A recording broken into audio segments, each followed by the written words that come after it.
Hey guys, अब हम एक नई सीरीज स्टार्ट करने जा रहे हैं जो पर्सनली मुझे काफी ज्यादा पसंद है और बाकी वर्ल्ड वाइड भी इसको काफी ज्यादा सराहाया गया है। एपिसोड की शुरुआत में हमें एक अलग यूनिवर्स दिखाते हैं जिसके अंदर एक दोइकुई नामक कॉन्टिनेंट है। वहाँ लोगों के पास मैजिक तो नहीं, लेकिन वहाँ के लोगों की एनर्जी का मेन सोर्स दोइकुई है। असल में उस कॉन्टिनेंट पर इंसान अपने अंदर की दोइकुई पावर को बढ़ाते हैं और अलग अलग लेवल्स पर पहुंचाते हैं।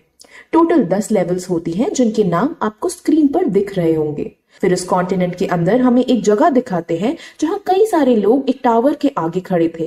वो लोग एक एक करके टूर के पास जाते हैं और अपनी दोइकुई पावर्स की लेवल चेक करते हैं। वहीं दूसरी तरफ हमें याओ क्लैन के अंदर याओ क्लैन का हेड, जाइली हाउस का हेड और क्रो सिटीज का हेड दिखाते हैं जो एक मीटिंग कर रहे थे। असल में जियाली हाउस के हेड ने क्रो सिटी के हेड के साथ मिलकर याओई क्लैन के मार्केट को ज्यादा पैसे देकर अपने साथ मिला लिया था। यानी अब याओई क्लैन के हेड को नुकसान होने वाला था।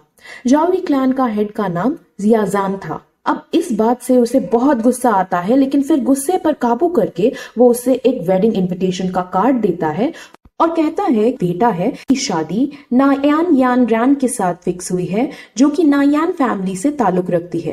अब पहले तो उसकी इस बात से फट जाती है कि ज़ाओयान इसका बेटा है, क्योंकि ज़ाओयान इतना ब्रेव फाइटर था कि उसने 4 साल की ही उम्र से मार्शल आर्ट सीख लिए थे और 11 साल की उम्र में वो लेवल 9 पर पहुंच गया था। और दूसरी बात जो उन्हें सदमे में ले डालती है कि जिसकी उससे शादी होने वाली थी वो हालांकि शहर के बाहर का ही है, लेकिन वो बहुत बड़े क्लैन यानी बहुत ज्यादा समृद्धि है उनके शहर में। अगर उनसे इनकी शादी हो जाती है तो जाई क्लैन इतना पावरफुल हो जाएगा कि उसके आगे पीछे उसकी कंपटीशन करने वाला कोई नहीं होगा। अब जॉय बाकी क्लैन के हेड्स की हालत पर हंसता है और उनके खूब मजे लेता है।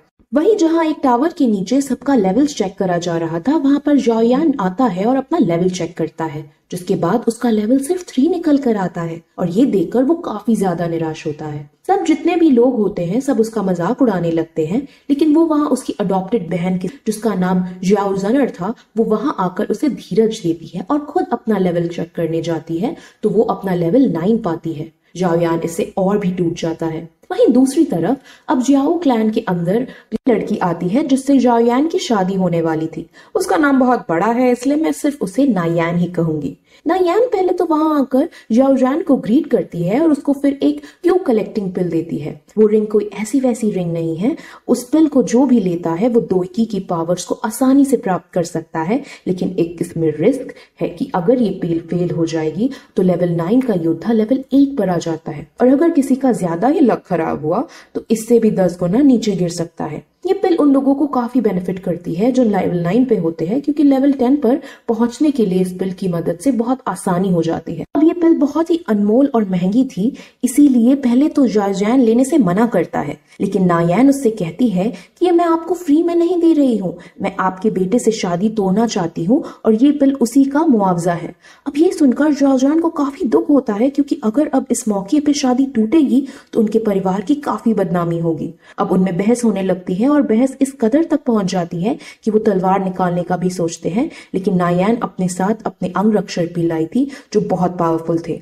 अब माहौल गर्म तो था ही कि तभी वहां जॉयान भी अपनी बहन के साथ आ पहुंचता है, जहां वो सीधे जाकर फ्लर्ट करते हुए नायान से पूछता है कि क्या मैं उतना हैंडसम नहीं हूँ क्या।